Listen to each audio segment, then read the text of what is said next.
voilà au Bon Marché, n'est-ce pas magnifique? L'un des magasins parisiens disposant des plus grandes variétés du monde.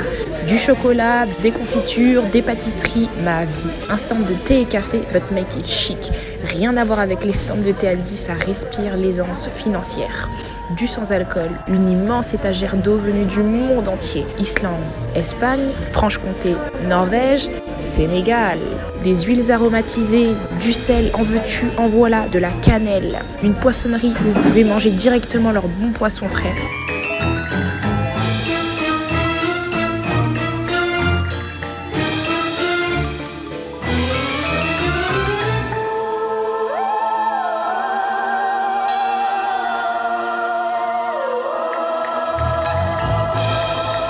Un stand mariage frère.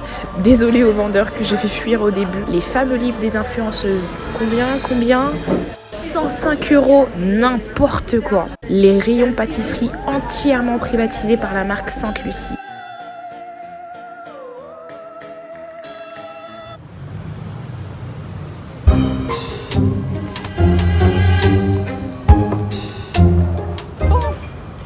Comme vous avez pu le voir tout à l'heure, nous nous sommes rendus dans le quartier, je dirais, richos, chicos de Paris, alias le 16e. Et nous sommes partis à la Grande Épicerie de Paris. C'est une épicerie que j'affectionne particulièrement et que j'adore. J'aimerais y aller plus souvent, mais malheureusement, faute de moyens, on fait avec. Aujourd'hui, j'avais prévu de mettre une petite fourrure, histoire de me fondre et de me camoufler dans la masse. Malheureusement, j'ai pas de fourrure, donc on fait avec la petite doudoune classique habituelle, voilà. Non, mais je suis très contente. Je vais vous montrer ce que j'ai acheté. J'en ai eu pour 12,55 €, ce qui est plutôt raisonnable au vu des prix exorbitants que la Grande Épicerie de Paris pratique.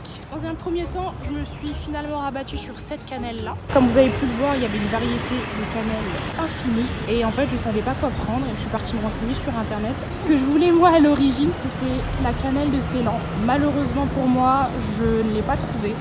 J'ai essayé de chercher quel type de variété est-ce que c'était, mais en fait, il n'y avait pas écrit. Que ce soit pour cette cannelle-là ou pour toutes les autres, il n'y avait pas du tout écrit le type de variété que c'était, sauf bien évidemment la cannelle moulue du Sri Lanka. Mais étant donné que la plupart des cannelles viennent du Sri Lanka, j'ai préféré changer. Il fallait me voir, j'avais tellement peur de casser le pot que je le tenais fermement dans ma main. Si j'ai décidé d'acheter cette épice-là à la Grande Épicerie de Paris, c'est parce que je veux faire des cinnamon rolls. J'en ai fait au total 4 fois au cours des 2 derniers mois. Malheureusement pour moi, la brioche est bonne, tout est bon, sauf la cannelle. Il y a une petite amertume dans les 2 précédentes cannelles que j'ai achetées. C'est un peu dérangeant, donc je me suis dit que j'allais voir à la Grande Épicerie de Paris. Normalement, ça devrait être doux. Le prix est assez exorbitant, donc j'espère que les produits sont doux pour compenser. Donc on va voir. Albert Ménès, la cannelle parfume le pain d'épices, les tartes pommes au ketch, les tagines marocains au lit curry indien. Saupoudrées sur une tasse de café, elle relève les notes aromatiques de l'arabica. C'est ce qu'on va voir. Et ensuite, deuxième article. Jus de pomme pétillant. Alors le jus de pomme pétillant, c'est un jus de pomme que j'avais découvert dans un restaurant dans lequel je bossais. C'était le tout premier restaurant dans lequel j'ai bossé, mon tout premier travail, qui en vérité est juste derrière. Vous pouvez pas voir, mais en fait, il suffit de continuer, prolonger, de marcher 5 minutes. C'est juste derrière. On va pas y aller parce que j'ai pas envie. Mais c'est grâce à eux que j'ai découvert en tout cas les vergers de la Sille. Donc à l'origine, moi, ce que j'avais goûté de cette marque, c'était juste le jus de pomme classique. Et j'avais adoré, j'avais trouvé que c'était très bon et beaucoup plus subtil que les jus de pomme classiques que j'avais l'habitude. Et ensuite, je sais plus où est-ce que j'avais trouvé, mais il me semble que c'était de chez eux d'ailleurs. Un jour, ils avaient sorti une bouteille de ce type-là, un petit peu plus petite. Et je l'avais goûté et j'avais adoré. Et en fait, ça change un peu du champomis. D'ailleurs, pendant que j'étais en train de prendre une bouteille, j'ai vu un couple de vieux, enfin quarantenaires, n'abusons pas. C'est pas non plus des vieux de fou, quoi. C'est pas non plus des pépés et des mémés. Il y avait le mari qui disait à sa femme « Oh, c'est trop rigolo, il y a un petit coin sans alcool ». Et puis sa femme, elle est arrivée, elle a fait « Ouais, quel est l'intérêt ?» Bah je sais pas, peut-être pour les personnes qui ne supportent pas l'alcool, pour les personnes qui n'aiment pas ça, pour les personnes qui ont eu des dépendances vis-à-vis de l'alcool, qui étaient addicts et qui essayent de s'en détacher mais qui n'ont pas en plus envie de se sentir isolés en soirée. Le jus de pomme pétillant c'est parfait, et aussi pour les convictions religieuses. Voilà, tout simplement. Ça change du Champomy classique et je vous assure que c'est délicieux. Après, comme vous avez vu, il y avait deux versions. J'ai déjà goûté les deux versions, mais malheureusement, je ne me souviens plus du tout de laquelle est la meilleure. Je me souviens que j'en avais préféré une à l'autre, mais vu que ça fait déjà, je crois, 2 ans que j'avais plus acheté cette bouteille-là, j'avais oublié laquelle prendre. Donc je me suis dit, je vais prendre la moins chère parce qu'il me semble que c'était la moins chère que j'avais préférée. Puis de toute façon, on verra. Hein. Je l'ai acheté parce que le 31, je suis invitée. Il y a un mec qui fait que de regarder, ça me dérange, j'aime pas. Bref, le 31, je suis invitée et j'ai pas envie d'arriver les mains vides, donc pourquoi pas offrir cette petite bouteille. Je trouve que c'est très sympa. Regardez-moi ce qu'on m'a offert. J'ai reçu la petite carte de fidélité du groupe, en fait, tout simplement, qui gère le bon marché. Je suis très contente, ça y est, je fais partie de la team des Richos. Alors ce sera bien évidemment pas tous les jours que je vais pouvoir me le permettre, mais c'est cool, j'ai la carte.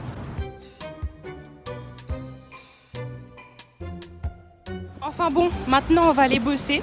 Le petit programme de la journée, c'est tout simplement d'organiser l'année. Enfin, je dis le programme de la journée, il est 18h les amis, donc on est déjà en fin de soirée. Le programme, c'est tout simplement d'essayer d'organiser un peu l'année. Vous allez me suivre, vous allez voir, j'ai fait quelques petites emplettes à un jour ou deux. C'était il y a 2 jours. Et voilà quoi, on va voir.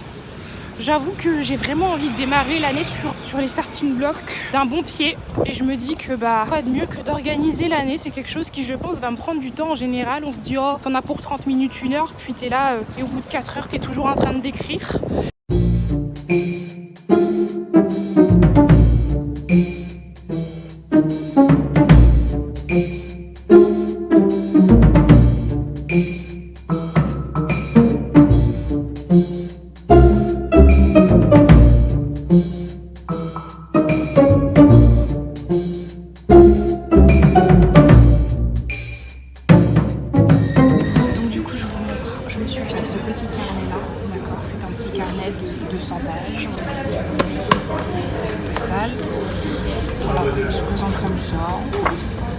Très joli.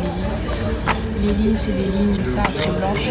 Je préfère toujours, vous savez, les cahiers à carreaux, sauf qu'en fait, j'ai l'impression que ça se fait rare. Voilà, un peu comme la truffe, c'est une denrée rare. Je ne comprends pas pourquoi. Enfin bon, écoutez, avec ce qu'on a, j'ai déjà commencé à écrire.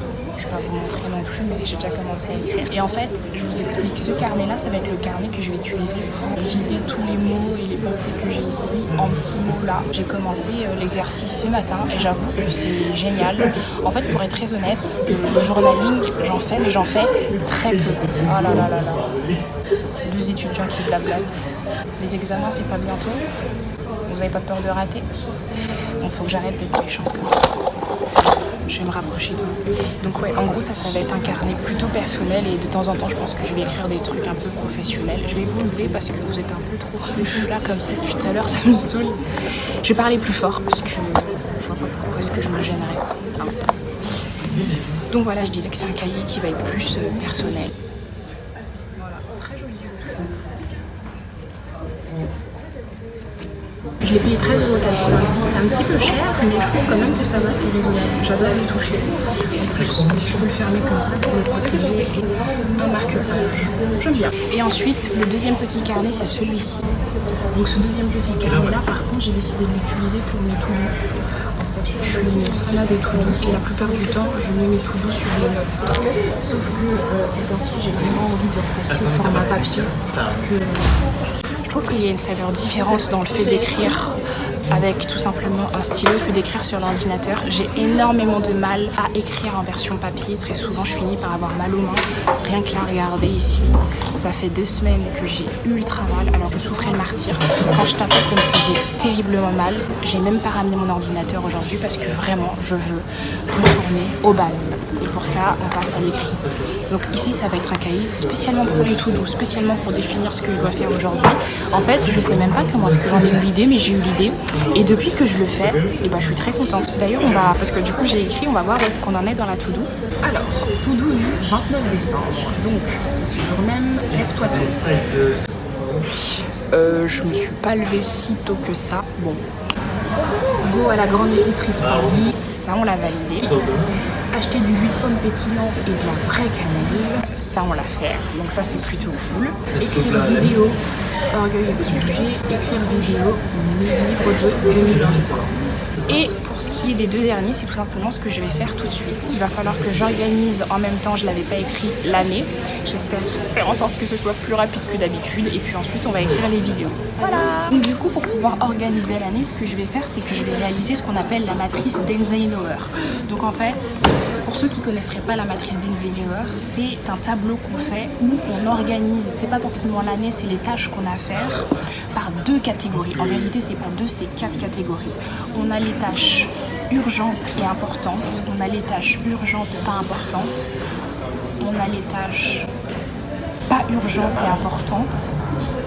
Et du coup, comme je sais pas calculer et que j'ai même pas analysé ce que j'ai dit, je sais pas c'est quoi la dernière. Attendez, et c'est bien pour ça que j'ai ramené les petites feuilles classiques de brouillon pour pas tâcher mon petit nouveau cahier. Donc attendez, je vais écrire ce que j'ai dit parce qu'à tout moment j'ai raconté que de la merde. Voilà. Alors, on a urgent, important. On a, je le fais directement ici, comme ça vous allez voir. Urgent, pas important.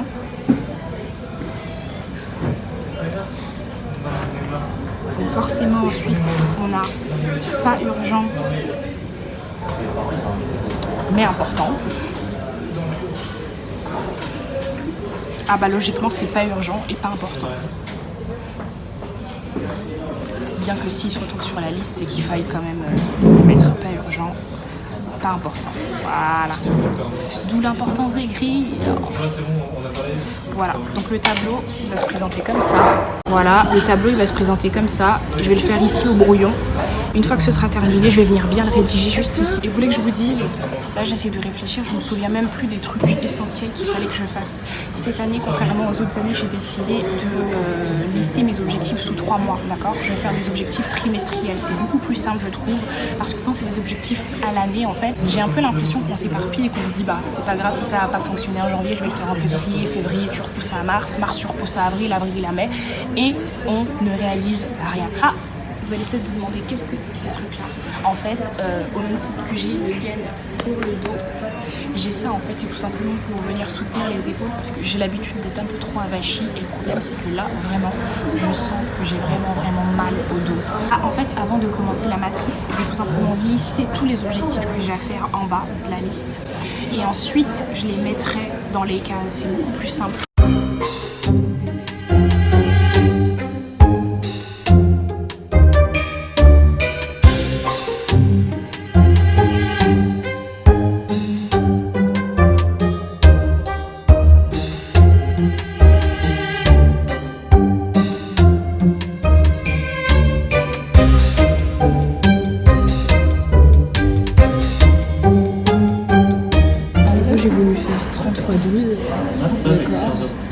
Donc 30 x 12, ça fait 2 x 0, 0.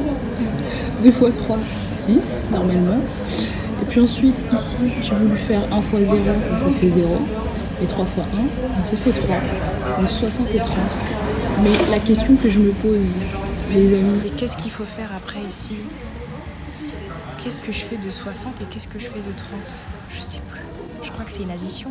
Le truc, c'est que maintenant, je suis complètement bloquée parce que je sais plus du tout si on fait 60 plus 30. Parce que dans le cas où on fait 60 plus 30, ça fait 90. Sauf que c'est pas possible, ça fait 3 mois. Putain, comment on fait des tables de multiplication posées? Aïe, j'ai honte. Attendez, je recommence une fois, mais ça me paraît bien. Si je fais 60 plus 30, ça va me faire 90. En fait, ce sera comme si j'ai fait 30 x 3. C'est pas possible. Je me sens bête. Je vais la calculer trimestriellement. 30 x 3, ça fait 90. Du coup, 90 x 2, ça fait 180. Donc 180 € en 6 mois. 180 x 2, ça fait 260. Ok, ça fait 260. Mais il y a un truc qui va pas dans le calcul. Je comprends même pas. Je sais pas. Je suis perdue. Attendez, faut que je calcule à la calculette. C'est plus possible.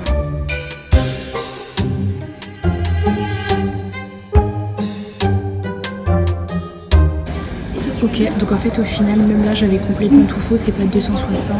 Comment est-ce que j'ai fait mon calcul moi? Attendez, 30 x 3, ça fait 90 €. Et 90 x 2, 2 x 9, 18, donc ça fait bien 180. Ensuite 180 x 2, donc c'est 180 x 2 où je me suis trompée. Là je peux le faire, 180 x 2. 2 x 0, 0, 2 x 8, 16, 6, je retiens 1. C'est parce que j'ai pas retenu 1. Est-ce que je pourrais avoir un chocolat chaud sirop cookie? Pas chaud avec Sirop cookie. sur place. Sur place. Avec l'abonnement? Ouais. Ok. Donc on se retrouve quelques heures plus tard, il est 19h. Il me semble que tout à l'heure il était 17h30, donc ça fait 1h30 plus tard. Pour ce qui est de la matrice d'Eisenhower, j'ai terminé. Alors je vais pas vous montrer ce qu'il y a dedans parce que c'est un peu personnel. Donc voilà, je vous montre un peu ma matrice d'Eisenhower. C'est comme ça qu'elle se présente. D'un point de vue horizontal, vous avez urgent, pas urgent. Et sur le côté, vous avez un point de vue vertical, pas important. Et ce qui cache ma main, il y a écrit important. J'ai rempli pour l'instant les cases urgent, important et les cases pas urgent et important. En fait, j'ai rien trouvé qui était pas important et urgent et qui est pas important et pas urgent. Pour moi tout est urgent, j'ai cherché, j'ai pas trouvé. Je me suis dit mais en fait s'il y a rien, pourquoi est-ce que je cherche à tout prix à remplir les cases? Il y a pas, hein. Il y a déjà suffisamment de choses à faire. Donc ça c'est ma matrice d'Eisenhower professionnelle. Cette année j'ai vraiment voulu distinguer le professionnel du personnel. Voilà. Dans mes objectifs il y a le fait de se créer des routines, c'est hyper important. Notamment ma routine du soir, c'est une véritable catastrophe. De toute façon je vous avais fait part du fait que je me couche beaucoup trop tard. Et en fait c'est parce que tous les soirs je fais exactement les mêmes choses qui conduisent forcément au même résultat. Et donc cette année j'ai décidé de les écrire. Je vous avoue que c'est pas bien, mais c'est pas que je pars défaitiste, mais je suis un peu saoulée dans le sens où je me dis c'est des trucs que je fais. Alors là vraiment je l'ai vraiment bien organisé, vraiment bien détaillé. À chaque année, une fois tous les 2-3 ans, il m'est déjà arrivé d'écrire en fait tout simplement la routine que je voulais. J'ai déjà fait des routines du soir et des routines du matin et je suis jamais parvenue à les atteindre. Et en fait cette année j'ai vraiment envie que ce soit l'année de l'action. Donc on va voir, j'espère vraiment réussir, mais franchement c'est tellement difficile et c'est un peu ouf parce que j'ai un truc que j'ai écrit aussi dans mes tâches importantes à faire, c'est de sortir de la routine. Oui c'est bizarre, je me crée des routines alors que je veux sortir de la routine. Du moins il faut que je sorte de la routine classique dans laquelle je suis. Je pense qu'il n'y a pas de mal à être dans la routine à partir du moment où elle nous nourrit, où elle nous fait du bien. Et en tout cas la routine dans laquelle je suis, elle me fait pas du tout du bien. Il faut que je la change. J'ai fini là. Je suis en train tout simplement de marcher sur le chemin du retour. Hashtag les 10 000 pas par jour. Bah je vais pas pouvoir faire 10 000 pas parce que il faut que je rentre assez vite. Mais le plus important, même si on peut pas faire 100% de ce qu'on doit faire, c'est au moins d'essayer d'en faire un petit peu, vous voyez. Juste ne pas rien faire quoi. Là je peux pas faire les 10 000 pas, bah c'est pas grave, j'en ferai moins aujourd'hui. Voilà. Oh c'est beau.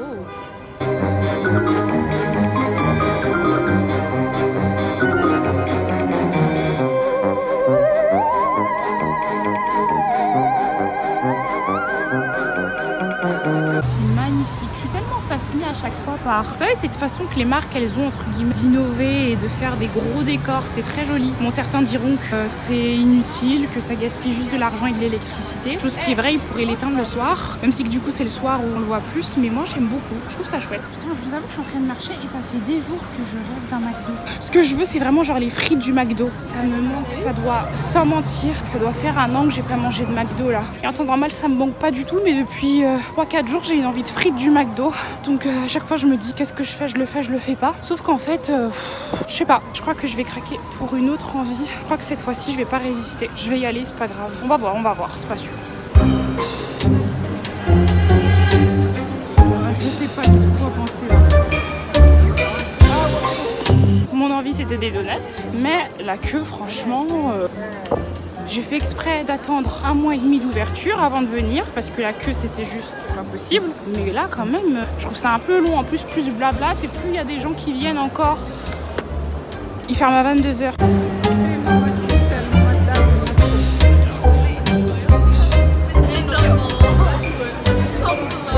Ici, on a le merch. Je vous avoue que je comprends pas vraiment qui, sérieusement, voudrait avoir des t-shirts Krispy Kreme. Enfin bon, c'est vraiment très américain.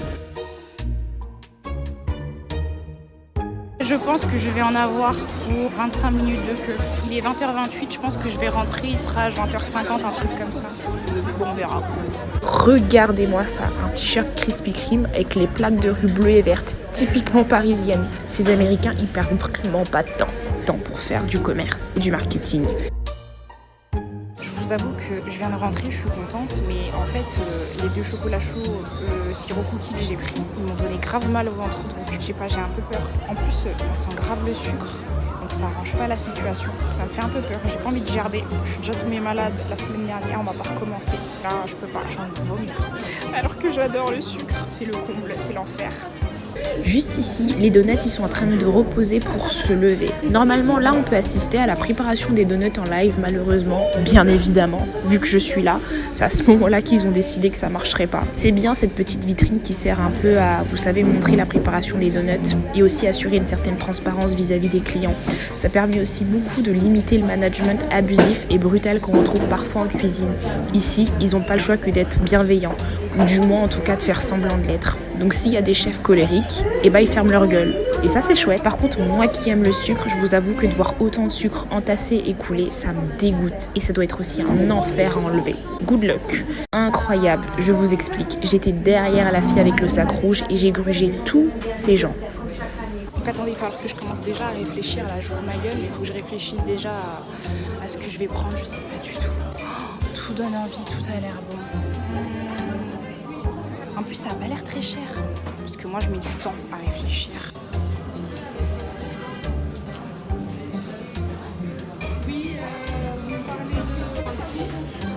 Ok, du coup, un chocolat. Oui.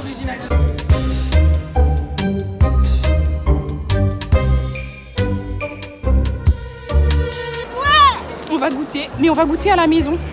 Ah, je suis trop contente, genre je suis passée vraiment devant, je crois 5 ou 6 personnes, c'est juste génial. En plus, ce qui est fou, c'est que en temps normal, je ne paye jamais en espèces. C'est-à-dire que là, c'est l'argent qu'on m'a donné en fait pour mon anniversaire, donc je l'utilise en priorité et c'est ce qui fait que j'ai de l'espèce. Mais sinon, quand je vous dis que je n'ai jamais d'espèces, c'est que je n'ai jamais d'espèces. Et la plupart du temps, je ne sais pas si vous avez remarqué, mais ceux qui passent en priorité, c'est les gens avec les CB. Par exemple, la dernière fois, j'étais à la Fnac, dans les étages 1, 2, 3, des fois vous pouvez payer. Il y a des petites caisses spéciales. Et à chaque fois, c'est CB only, ce qui veut dire que tu es obligé de descendre dans la grande caisse principale pour payer en espèces. En général, on est toujours désavantagé quand on paye en espèces. Et là, première fois de ma vie que je suis avantagée parce que je paye en espèces. Franchement, je suis trop contente dans ma voiture. Et ça y est, je viens à l'instant de finir mon objectif de lecture qui était de 24 livres cette année. Là, il me restait un seul livre à lire et j'avais toujours pas lu. Et il me restait que cette semaine. En gros, je devais lire mon dernier livre la semaine dernière. Sauf que c'est tombé sur le moment où j'ai eu la gastro. D'accord ? La gastro. J'ai vomi, je n'ai rien fait, je suis restée clouée au lit. Donc, je n'ai pas pu lire le livre. Puis cette semaine est arrivée, je me suis dit, le 31, c'est dimanche. Lundi prochain, on est le 1er. On sera en 2024. Je me suis dit, on commence lundi. En fait, j'ai une liste de livres à lire, sauf que il y en a qui sont beaucoup trop longs et je sais que j'aurai pas le temps de les terminer.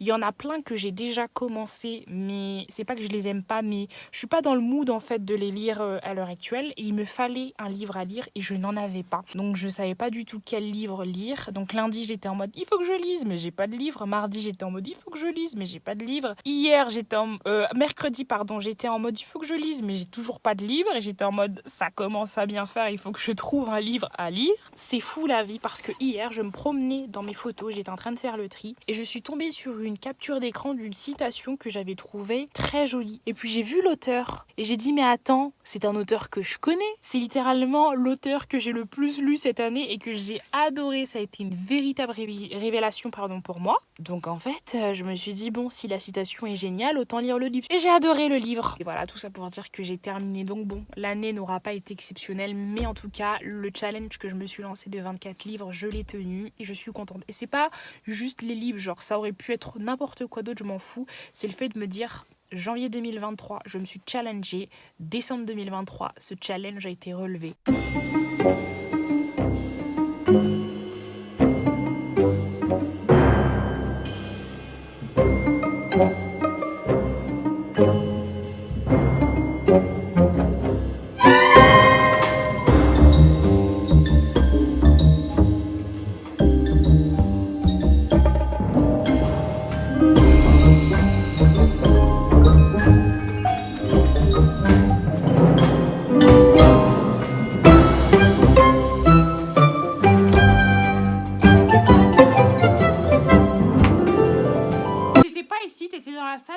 tu viens me saouler. Suzanne, c'est parce que j'ai terminé de faire ce que je faisais. Oui, c'est ça. Si. T'es trop une curieuse. Maman, on est T'as d'accord. fini On de était faire là. la racaille? On est d'accord, j'étais là. Tu as fini de faire la Maman, on est racaille? d'accord, j'étais là. Ouais, en attendant, ici, c'est pas ta place. Voilà, voilà, on se bouge.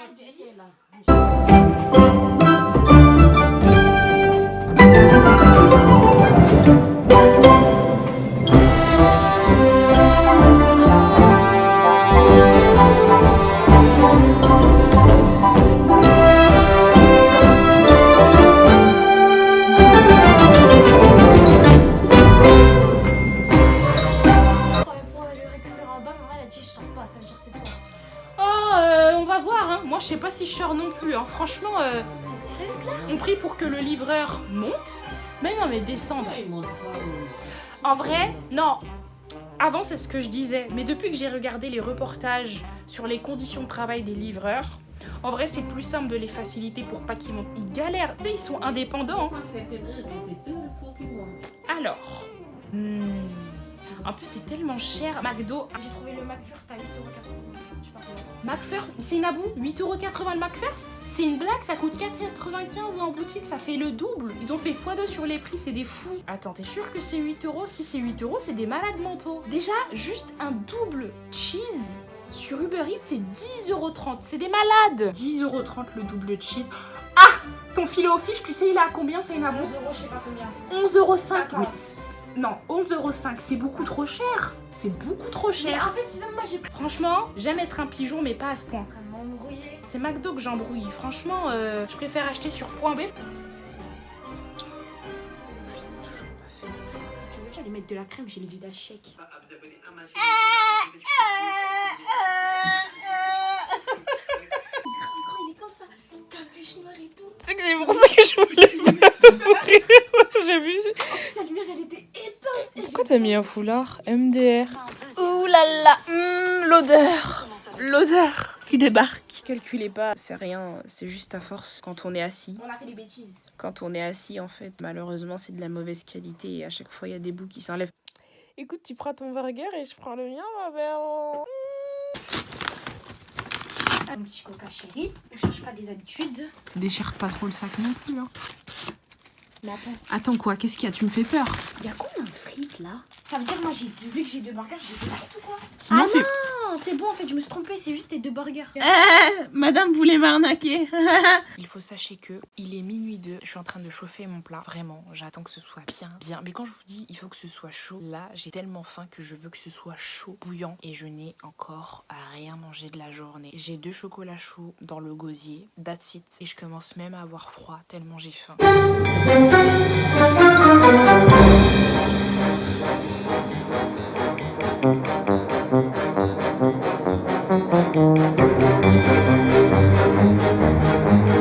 On se retrouve un peu plus tard pour faire cette fois-ci la dégustation. Vous me pardonnerez s'il vous plaît si je suis pas aussi énergique que ce que je pourrais être.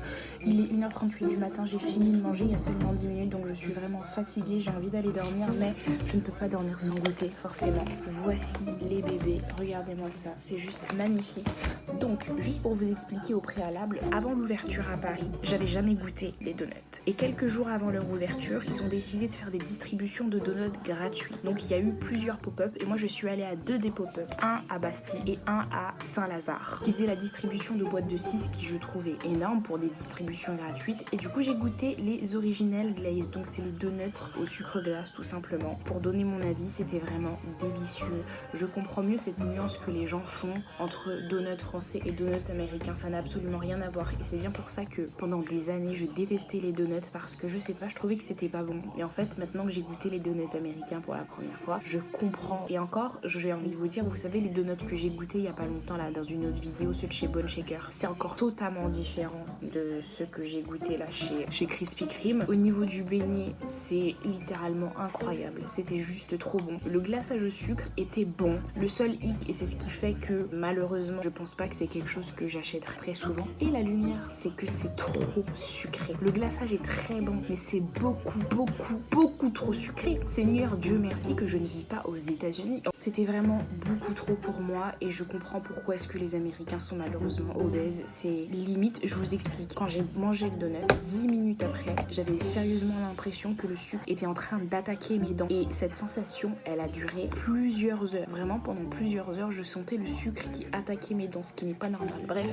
j'ai plus beaucoup de stockage. Ça fait 6 fois que je recommence cette phrase parce que mon téléphone ne fait que me dire qu'il n'y a plus beaucoup de stockage. Donc, ce donut-là, c'est un donut classique. Ça, il y avait écrit sauce Krispy Kreme. J'ai demandé au vendeur, il m'a dit que c'était tout simplement de la crème. Je suis fatiguée de la crème, merde. J'ai oublié. Bref.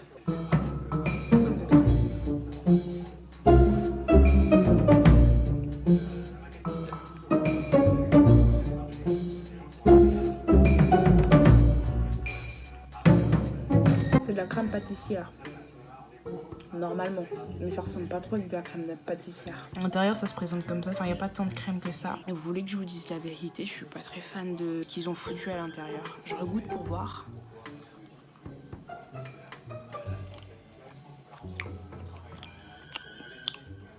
Je trouve que ce qu'ils ont mis à l'intérieur, c'est très chimique. Bon, le beignet. Ça, c'est les démons américains qui m'attaquent. Ah, il m'étouffait parce que je les ai critiqués. Au moment où je m'apprêtais à le critiquer. Le beignet, incroyable. Incroyable. Le beignet, comme ça, je pourrais en manger des tas. Le glaçage est un peu moins sucré. Ça reste très sucré, mais le beignet est moins sucré. Je vous jure, la première fois, mais c'était une dinguerie. La deuxième fois, ça l'était un peu moins. Et là, j'ai l'impression que ça allait encore un peu moins. Mais ça, c'est pas de la crème pâtissière par contre. Je sais pas ce qu'on lui a dit au vendeur, mais c'est pas de la crème pâtissière, c'est tout blanc. Regardez, la crème pâtissière, c'est pas aussi blanc que ça. Mais en tout cas, pour l'instant, ce donut-là, je mets 5,5 chocolat. Il y a rien à l'intérieur, c'est pas fourré.